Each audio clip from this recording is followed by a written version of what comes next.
نحمده ونصلي على رسول الكريم اما بعد فاعوذ بالله من الشيطان الرجيم بسم الله الرحمن الرحيم وإن تصبروا وتتقوا لا يضركم كيدهم شيئا صدق الله العظيم وصدق رسوله النبي الأمين الكريم لمن الشاهدين والشاكرين۔ تمام تعریف اللہ رب العزت کے لیے سزاوار ہے جو ساری خلقت کا پالنہار ہے، جس کے دست قدرت میں کل جہاں کی بادشاہت ہے، جو چاہتا ہے کر گزرتا ہے، اس کے اختیار کو کوئی روک نہیں سکتا، جو قدیم ہے، ابد الآباد سے ہے اور ہمیشہ ہمیشہ رہنے والا ہے۔ میں گواہی دیتا ہوں کہ نہیں ہے کوئی معبود برحق لائق عبادت سوائے اللہ جل مجدہ کے، اور میں یہ بھی گواہی دیتا ہوں کہ محمد عربی صلی اللہ تعالی علیہ وآلہ وسلم اللہ کے بندے اور خاص رسول ہیں۔ صلاۃ والسلام نازل ہو ہمارے آقا نامدار حضور تاجدار محمد عربی صلی اللہ تعالی وسلم پر، آپ کی آل پر، آپ کے اصحاب پر، بزرگان دین، برادران اسلام۔ یہ جمعہ ایک اہل ہند کے لیے ایک ایسا جمعہ ہے جو اپنی ایک تاریخ رکھتا ہے۔ 6 دسمبر کوئی بھی ہندوستانی مسلمان باشندے کے لیے بلانے والا دن نہیں، اور یہ تاریخ نسل در نسل منتقل ہوتی رہے گی، اور حق کے پاسبانوں کو حق کی پاسبانی کی دعوت دیتی رہے گی، اور باطل پرستوں سے نبر آزمائی کے لیے متحد ہونے کی فکر ہمیشہ لائق رہے گی۔ عزیزوں اور بزرگوں، اللہ تبارک و تعالی کا ارشاد ہے، تلک الایام نداولها بین الناس۔ لوگ کیا سمجھتے ہیں کہ جس منصب پہ فائز ہو گیا، جس جگہ پہ آ گیا، اب اس میں رد و بدل نہیں ہوگا۔ یہ انسان کی اپنی فکر ہے، مگر کارخانے قدرت کو نمودار کرنے والا، تخلیق بخشنے والا خالق کائنات فرماتا ہے، تلک الایام نداولها بین الناس۔ لوگوں کے درمیان دن پھرتے رہتے ہیں، ہر ایک کا دن ایک جیسا نہیں ہوتا۔ آج کوئی خوشحال ہے، مسرور ہے، تو ایک وقت آتا ہے کہ اس کو حزن اور غم کا احساس بھی اس کو مل جاتا ہے۔ ہر وقت شادماں خوشیاں رہنا یہ یقینی بات نہیں ہے، تو ایسے ہی اقتدار بھی کسی کے پاس رہے ایسا بھی ممکن نہیں ہے۔ یہ اللہ تبارک و تعالیٰ کی مشیت ہے، اس نے حق پرستوں کو کبھی زیر کر کے دیکھتا ہے تو باطل پرستوں کو اقتدار کر کے بھی دیکھتا ہے، کہ وہ باطل پرستی سے باز آ جائے اور حق پرست اپنا توکل، اپنا انحصار، اپنا اعتماد مجبوریوں میں بھی ربوبیت کی طرف رکھتے ہیں، یا اسباب کی نظر ہو جاتے ہیں۔ ان کی ایسی آزمائش ہوتی ہے اور ان کی ویسی آزمائش ہوتی ہے۔ باطل پرستوں کو اقتدار دے کے دیکھتا ہے کہ حق کی طرف مڑ جائیں، لوٹ جائیں، تائب ہو جائیں، اور اللہ تبارک و تعالیٰ سے جو بھی معاملہ کر رہے ہیں اس میں رجوع ہو جائے، یہ موقع اللہ دیتا ہے۔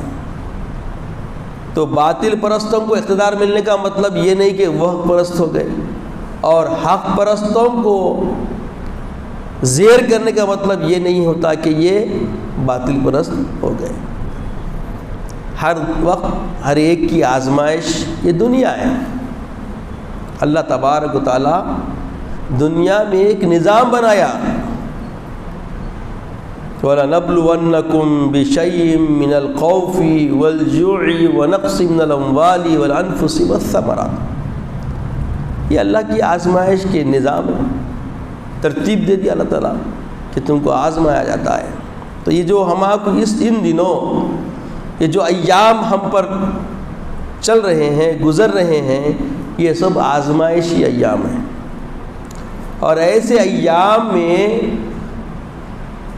ہم اسلام کے ماننے والے، ایمان رکھنے والوں کو اللہ تبارک و تعالیٰ تیقن دے رہا ہے، وَإِن تَصْبِرُوا وَتَتَّقُوا، اور اگر تم تصبروا، صبر استقامت کے ساتھ رکھو گے، وَتَتَّقُوا، اور تقوی و پرہیزگاری استقلال اپنے اندر رکھو گے، لا يضركم، تم کو کچھ بھی نقصان نہیں کرے گا، کیدہم شیئا، جو تمہارا دشمن کا جو بھی اس کی اپنی پلاننگ ہے، جو بھی اس کا بنایا ہوا جال ہے، کچھ بھی تم کو نقصان نہیں کرے گا، لا یضرکم، اللہ تبارک و تعالیٰ ضمانت دے رہا ہے۔ یہ جو ہمارے کو ڈر ہو رہا ہے یا ڈر رہے ہیں، تو یہ کمزور ایمان کی علامت ہے، تقوی کی کمی ہے، صبر کی کمی ہے۔ ہم صبر و استقلال کے مقام سے ہٹ گئے، تقوی و پرہیزگاری کا راستہ اگر ہم چھوڑ دیے تو ڈرنا ضروری ہے۔ اور جو لوگ وَتَصْبِرُوا وَإِن تَصْبِرُوا وَتَتَّقُوا، اور جو لوگ صبر استقلال کے ساتھ ڈٹے ہوئے ہیں، وَتَتَّقُوا، اور تقوی پرہیزگاری کی زندگی جی رہے ہیں، ان سے اللہ کا وعدہ ہے، لا يضركم كيدهم شيئا، ان کا مکر، ان کی چالاکیاں، ان کی چترائیاں، ان کا بچھایا ہوا جال تم کو کچھ بھی نقصان نہیں کر سکتا۔ تو اہل ایمان میں تقوی پرہیزگاری رکھنے والے، استقلال رکھنے والے اور صبر کے پہلو کو تحمل کے ساتھ تھامے رہنے والوں کے لیے اللہ کی ضمانت ہے کہ ان کو نقصان نہیں پہنچ سکتا۔ تو عزیزوں اور بزرگوں، اللہ تبارک و تعالیٰ ارشاد فرماتے ہیں کہ انما یعمر مساجد اللہ من آمن باللہ والیوم الآخر وقام الصلاة وآتى الزکاة ولم یخش الا اللہ فعسى اولئک ان یکونوا من المہتدین۔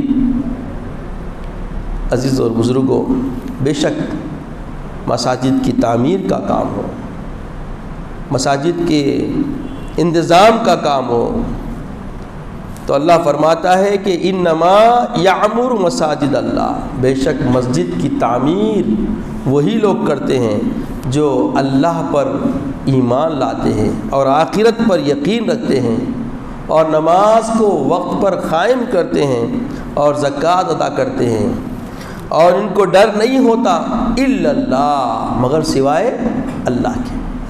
تو عزیزوں اور بزرگوں، پھر آگے اللہ فرماتا ہے فَعَسَىٰ أُولَٰئِكَ أَن يَكُونَ مِنَ الْمُهْتَدِينَ، یہی وہ لوگ ہیں جو ہدایت پر گامزن ہیں۔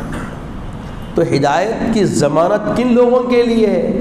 جو مسجدوں سے اپنا دل لگاتے ہیں، مسجدوں کی طرف، اس کی تعمیر میں، اس کی ترویج میں، اس کے نظام میں جو حصے دار بنتے ہیں۔ اور کون حصے دار بنتے ہیں؟ جو اللہ پر یقین رکھتے ہیں، اللہ پر ایمان رکھتے ہیں، انہی کو اللہ توفیق دیتا ہے۔ اللہ پر ایمان رکھنے والوں کو ہی اللہ توفیق دیتا ہے کہ وہ مسجدوں کی تعمیر کرتے ہیں، مسجدوں کے کام کاج میں حصہ ملتے ہیں، انتظامی امور میں ان کو اللہ تعالیٰ حصہ داری دیتا ہے۔ ہر ایک کے ذمے مسجد کی ذمہ داری نہیں آتی، یہ انتخاب ہے اللہ کی طرف سے۔ تو عزیزوں اور بزرگوں، مسجدوں سے الفت ہونا، محبت ہونا، مساجد کے اندر سکون و سرور پانا، یہ ایمان کی حلاوت ہے، یہ ایمان کی علامت ہے۔ آج اگر کوئی اس چیز کو نہیں سمجھ رہا ہے تو یہ اس کی خطا ہے۔ مگر یاد رکھیں، جب کوئی مسجد بن جاتی ہے، مسجد کیا ہے؟ سجدہ گاہ، جہاں پہ اللہ کی ربوبیت کو مانا جاتا ہے، جہاں پہ اللہ کی ربوبیت کو بیان کیا جاتا ہے، جہاں پہ اللہ تبارک و تعالیٰ کے نظام کو قائم کرنے کے تعلیم دی جاتی ہے، فکر دی جاتی ہے، اشاعت دین کا کام کیا جاتا ہے، اور اللہ کی وحدانیت سے جوڑا جاتا ہے، رسول کی رسالت کی طرف مائل کیا جاتا ہے، رسول کی اتباع کی دعوت دی جاتی ہے، وہ مسجد ہے، سجدہ گاہ۔ اور جہاں سجدہ گاہ بنا دی جاتی ہے وہ قیامت تک اس زمین میں رد و بدل نہیں ہوتا۔ جس جگہ مسجد بنتی ہے، یہ مسجد جو جگہ بنتی ہے وہ جگہ عام جگہ نہیں ہوتی، اور عام جگہ کوئی مسجد بنا بھی نہیں سکتا۔ مسجد بننے کا معاملہ جو ہے انہی کی اسی زمین کے حصے میں آتا ہے جہاں پہ اللہ کا انتخاب ہو۔ ہر مسجد کو، ہر زمین کو مسجد نہیں بنایا جاتا، اور ایک بار کوئی جگہ مسجد بن گئی وہ قیامت تک کے لیے مسجد ہے، کیونکہ اللہ کے رسول فرماتے ہیں مساجد جنت کی کیاریاں ہیں، یہ خطوں کو مسجد میں اللہ کی جنت میں داخل کر دے گا اللہ تعالیٰ، مساجد کو بروز محشر جنت میں داخل فرما دے گا۔ یہ جنت کی کیاریاں اللہ کا بنا ہوا نظام ہے، اب اس میں رد و بدل کوئی طاقتیں کر لے کچھ ہونے والا نہیں، اس میں کوئی تبدیلی آنے والی نہیں۔ تو سب سے پہلے ہمیں کسی چیز کی خوف کا جو پہلو ہمارے اندر لوگ لا رہے ہیں، یہ کمزور ایمان کی علامت ہے۔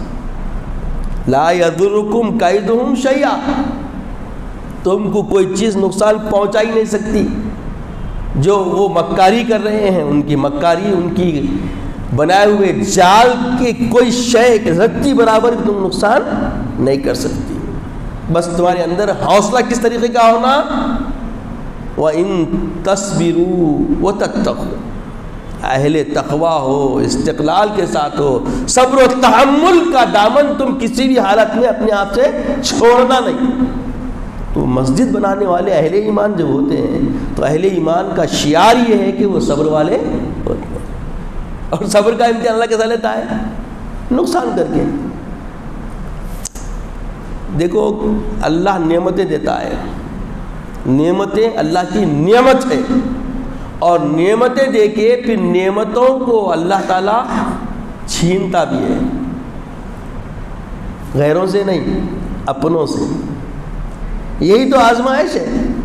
نعمتوں کے ملنے پر آپ خوش ہو رہے ہیں، تو نعمتوں کے چھینے جانے پر بھی راضی ہونا یہ ایمان کی علامت ہے۔ وَلَنَبْلُوَنَّكُمْ بِشَيْءٍ مِّنَ الْخَوْفِ وَالْجُوعِ وَنَقْصٍ مِّنَ الْأَمْوَالِ وَالْأَنفُسِ وَالثَّمَرَاتِ وَبَشِّرِ الصَّابِرِينَ الَّذِينَ إِذَا أَصَابَتْهُمْ مُصِیبَةٌ، خوشخبری ہے ان لوگوں کے لیے، وہ لوگوں کے لیے خوشخبری ہے جو مصیبت پہ ثابت قدم اختیار کرتے ہیں۔ تو مصیبت کیا ہے؟ یہ مصیبتیں آنے والی ہے، نقصانات ہوں گے۔ اب جو گھر ڈھا دیے گئے، نقصان کر دی جا رہی ہے، ناجائز طریقے سے لوگوں کو ایذا پہنچائی جا رہی ہے، ہمارے لیے تو کوئی نئی بات نہیں ہے، ہمارے لیے کوئی نئی بات نہیں ہے۔ وَلَنَبْلُوَنَّكُمْ بِشَيْءٍ مِّنَ الْخَوْفِ وَالْجُوعِ وَنَقْصٍ مِّنَ الْأَمْوَالِ، آزمائش میں وہ لوگ۔ یہ آزمائشیں آنے کی علت کیا ہوتی؟ دیکھنے کے لیے کہ تم میں صبر قائم ہے یا ختم ہو گیا، تم صابرین کے اندر ہو یا نہیں۔ ایمان لانے سے پہلے آپ کیا تھے، ایمان لانے کے بعد کیا ہو گئے؟ بے صبر ایمان لانے سے پہلے تھے، ایمان لانے کے بعد صبر آ گیا۔ صبر کا امتحان اللہ لیتا، اور صبر کے ساتھ تقویٰ ہونا، اللہ کا ڈر ہونا خالی۔ وَلَمْ يَخْشَى إِلَّا اللَّهِ، مسجد بنانے والوں کی کیفیت کیا ہوتی؟ وَلَمْ يَخْشَى إِلَّا اللَّهِ، وہ کسی سے نہیں ڈرتے، الا اللہ، سوائے اللہ رب العزت کے۔ اللہ رب العزت کے ڈر کے علاوہ کوئی ڈر ان میں نہیں ہوتا. اسی لیے تو دشمن کو دیکھو، کوئی دشمن کسی خطے میں بھی ہونے دو، یہ آپ سے ہینڈ ٹو ہینڈ نہیں آتا. ان کا تعلیم کیسی ہے، ان کے منشور دیکھو، جو پوشیدہ جتنے بھی دشمنوں کے منشور ہیں کیا ہے، یہ جھنڈ کے جھنڈ کی شکل میں آتے ہیں. فرد واحد ایمان والا بھی ہو تو اس پہ حملہ آوری یہ جھنڈ کی شکل میں کرتے ہیں. تو اب کیا ہونا، یہ عملی میدان کو آپ دیکھ لیں، نمونے حیات کو دیکھ لیں، اس سے معلوم ہوا تھا آپ کو کہ آپ کا معاملہ کیسا اکثر بولیے بدل گیا. ایمان ایک ایسی قوت ہے، اگر کوئی ایمان والا ہے کوئی طاقت کوئی قوت اس کا کچھ نہیں کر سکتی. اب دیکھیے، اب درحال 1991 کے سارے احکامات جو یہ قانون دان مل کر جو قانون بنائے، وہ قانون کو خود نہیں مان رہے.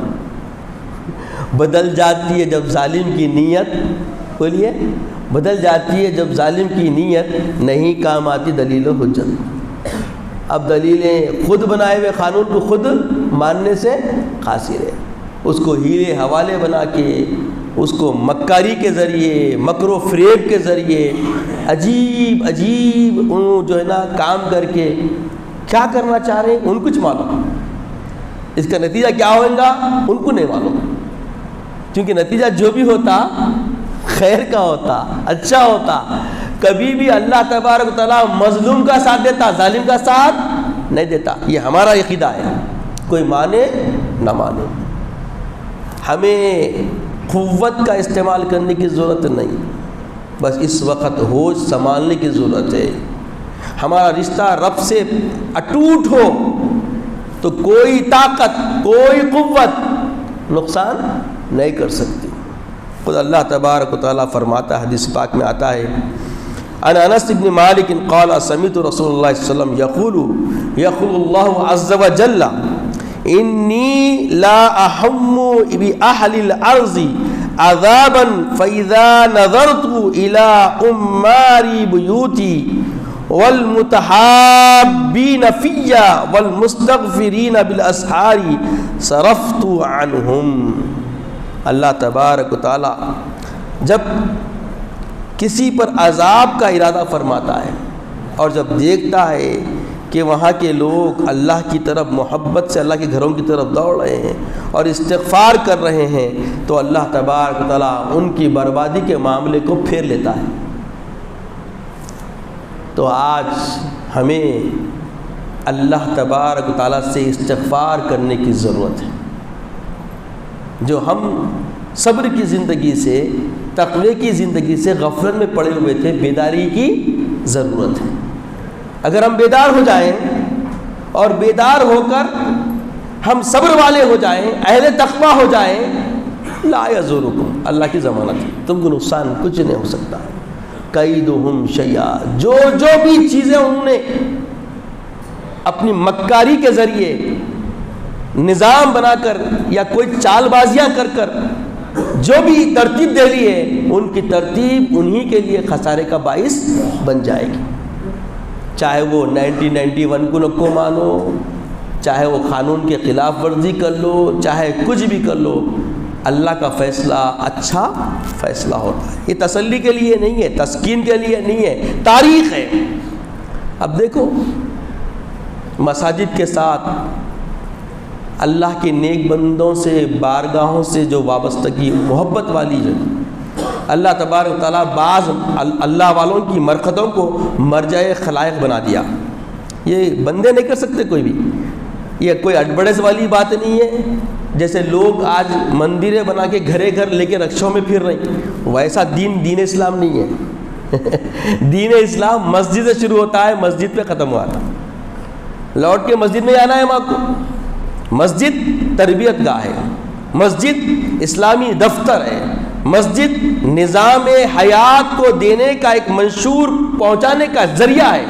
مسجد مسلمانوں کا قلعہ ہے.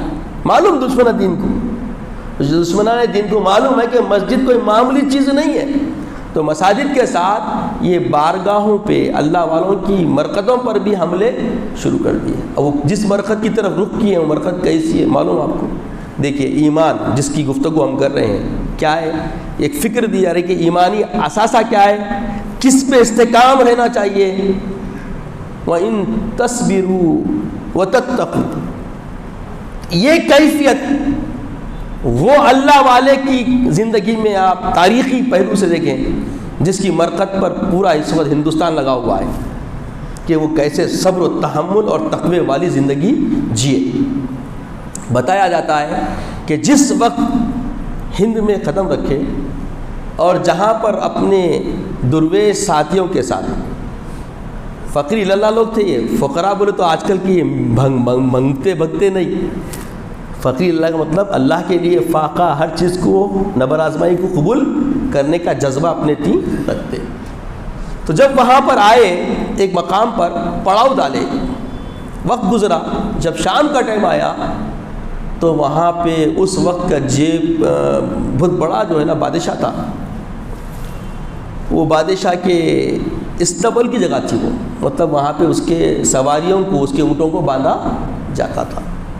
آ کے بولے اٹھیے اب یہاں سے، تو بولے بھائی ہم کو بیٹھنے تو ہم کو سکون سا محسوس ہو رہا ہے یہاں پہ، اب ہم سب پڑاؤ ڈال لیے، ہمارا پڑاؤ ہٹانا ہمارے لیے مشکل ہے، بہت مجبور کیا گیا۔ تو بولے ٹھیک ہے بھائی ہم تو اڑ جائیں گے، جب بیٹھیں گے تو بس بیٹھ جائیں گے، بٹھا لیجیے آپ، بس یہ جملہ بول کے وہاں سے ہٹ گئے۔ اور ہٹے تو جو سواریوں کو باندھے سارے اونٹ بیٹھ گئے۔ بعد میں دوسرا دن آیا، اب چرانے کے لیے پھر لے آنا ہے ان کو، اٹھا رہے ہیں تو اٹھ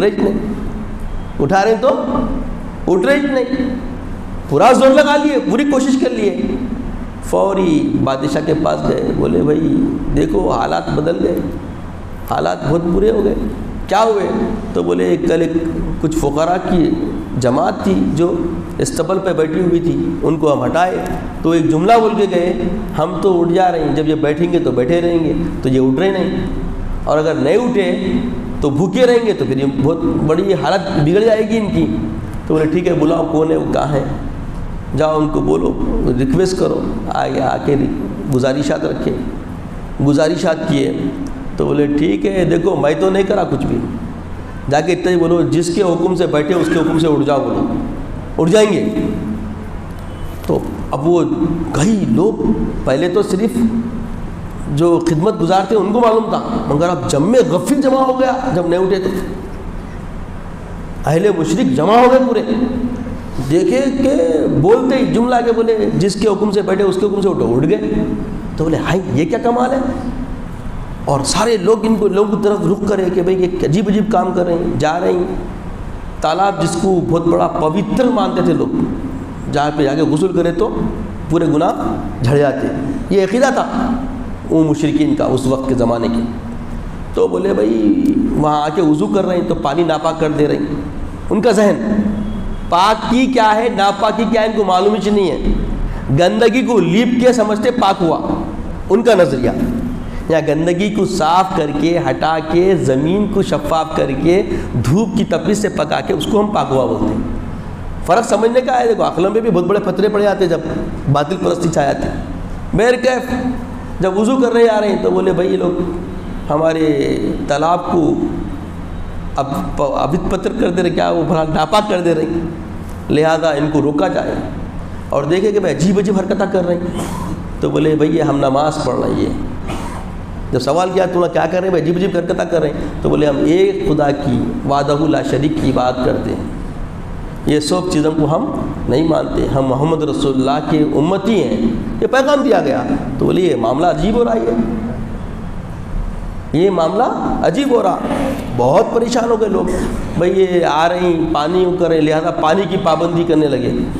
تو حالات کو دیکھ کے حضرت بختیار کاکی رحمۃ اللہ علیہ کو حضرت معین چشتی رحمۃ اللہ علیہ بولے جاؤ ایک مشکزہ پانی لے لو، حالات ایسے دکھ رہے ہیں کہ آئندہ پانی کے لیے بہت ہمارے لیے مسائل بن جائیں گے، جاؤ ایک مشکزہ پانی لو۔ جیسے ایک مشکزہ پانی بھر کے مشکزہ اوپر کھینچے، پورا ساگر جو تھا سوکھ گیا، ہنا ساگر پورا سوکھ گیا۔ یہ دیکھ کے اور پریشان ہو گئے، واویلا مچ گیا۔ جس پانی سے انہوں روکنا چاہ رہے تھے، خالی ایک مشکلہ پانی نکالنا تھا کہ پورا ہنا ساگر کیا ہو گیا، پانی سے خلاش ہو گیا۔ بادشاہ کے پاس پہنچی بات، بادشاہ بلا کے بولا معاملہ کیا ہے، کیوں حالات کیا ہو گئے، جو عوام میں ایسا کیا غل بچ گیا باہر؟ تو بولے حضور معاملہ یہ ہوگا کہ وہ جو فقراء آئے تھے جو استقبال میں بیٹھے تھے، ان کو پانی سے روکا جا رہا تھا، تو وہ ایک مشکلہ پانی لیے سارا تالاب جو ہے کیا ہو گیا، سوکھ گیا، سارا تالاب سوکھ گیا، لہذا ان سے آپ کو بات کرنا پڑے گا۔ بلایا گیا تو حضرت معین الدین چشتی رحمۃ اللہ تنور اللہ مرقدہ تشریف لائے اور آ کے بولے دیکھو کیا معاملہ ہے؟ تو بولے بھائی ہم آپ کو روک رہے تھے تو ہم سے ایک مشکلہ پانی لینے کی اجازت دیے تو ہم ایک مشکلہ پانی لیے، اب اس کے بعد کیا ہوا ہم کو نہیں معلوم۔ تو بولے نہیں ایسا نہیں، کچھ معاملہ ہے، تم بہت بڑا کوئی جادو کر دیے، تم اپنے جادو سے فوری رجوع ہو جاؤ، جادو اپنا ختم کرو۔ بولے کوئی جادو کچھ بھی نہیں ہے، ہم ایک خدا کو ماننے والے ہیں، جادو وادو ہمارے پاس کچھ نہیں ہوتا، ہم جادو کو مانتے ہی نہیں۔ لا سحر فی الاسلام، اسلام میں کوئی جادو چلنے کی چیز ہی نہیں ہے، اس سے ہمارا عقیدہ ہی نہیں ہے، ہمارا کوئی ایسا معاملہ نہیں ہے، بس ہم ایک خدا کو مانتے، ایک خدا کو پوچھتے، محمد رسول اللہ کی رسالت کے ہم پابند ہیں اور انہی کی اتباع میں ہماری زندگی چلتی ہے۔ بہرحال اس وقت ایک بہت بڑا جے پال نام کا جادوگر تھا، اس کو بلایا گیا، وہ آیا اور آزمائشی معاملات چلنے لگے۔ اب بات بتایا گیا تاریخ کی کتابوں میں کہ بھئی وہ ہوا میں اڑنے لگا، آ کے وہ ہوا میں اڑنے لگا، تو اس وقت حضرت معین الدین چشتی رحمۃ اللہ علیہ اپنے کھڑاوے نکالے پیر سے نکال کے ہوا میں پھینک دیے، تو حضرت کی یہ کرامت ظاہر ہوئی کہ وہ کھڑاوے جیپال جادوگر کو سر پہ مارتے ہوئے نیچے اتار دیے۔ اس کے بعد بادشاہ جب یہ دیکھا کہ واقعی یہ جادو نہیں ہو سکتا، کہ جادو کو جادو توڑتا ایسا تو نہیں ہے کہ کھڑاوے مارتے لا رہے ہیں، اللہ تبارک تعالیٰ اس کے دل کو پھیر دیا، اس کے ساتھ کافی لوگوں کا دل پھر گیا، بولے بھئی یہ جادو کی بات تو نہیں ہو سکتی، لہٰذا حضرت خواجہ معین الدین چشتی رحمۃ اللہ علیہ کے ہاتھ پر لاکھوں کی تعداد میں لوگ مسلمان ہو گئے، اسلام قبول کیے، اور جب وہ مشکلہ لے کے انڈل دیا گیا تو پھر ہنا ساگر لبریز ہو گیا۔ یہ کرامتیں چھپی بھی نہیں ہیں، ایسا نہیں ہے کہ گھڑ کے کوئی بول دیا، یہ اپنی نظروں سے اس وقت کے لوگ دیکھے، بیان کرتے گئے اور یہ پیغام ہم تک پہنچا۔ تو یہ کیا ہے؟ وَإِن تَصْبِرُوا وَتَتَّقُوا۔ اب جب معاملے جب اس وقت وہاں پہ حالات بگاڑے گئے تو حضرت خواجہ معین الدین چشتی اور ان کے ہمنوا صبر و استقلال سے قائم رہے، وَتَتَّقُوا، اور تقوی پہ قائم رہے، اللہ کی خشیت کے ساتھ تقوی پہ قائم رہے، اور ان کو کچھ نقصان بھی نہیں ہوا۔ لا یضر کیدہم شیئا، جو اس وقت کا بادشاہ تھا کچھ نقصان نہیں کر سکا، اور بلکہ اللہ تبارک و تعالیٰ ان کے ذریعے دین کا کام لیا، دین کی اشاعت کا کام ہوا۔ سارے ہندوستان کے ہر کونے سے اسلام کی مخالفت کرنے والی وہی فکر رکھنے والے لوگ، وہی عصبیت والے لوگ جو ابتدا میں اسلام کے ماننے والے مبلغین کو جگہ نہیں دینا چاہتے تھے، آج وہی پریشان ہیں، آج وہی پریشان ہیں، اور وہ اپنی مستقبل کے لیے پریشان ہیں۔ وہ پریشان ایسے پریشان نہیں ہے، وہ اپنے مستقبل کے لیے پریشان ہے۔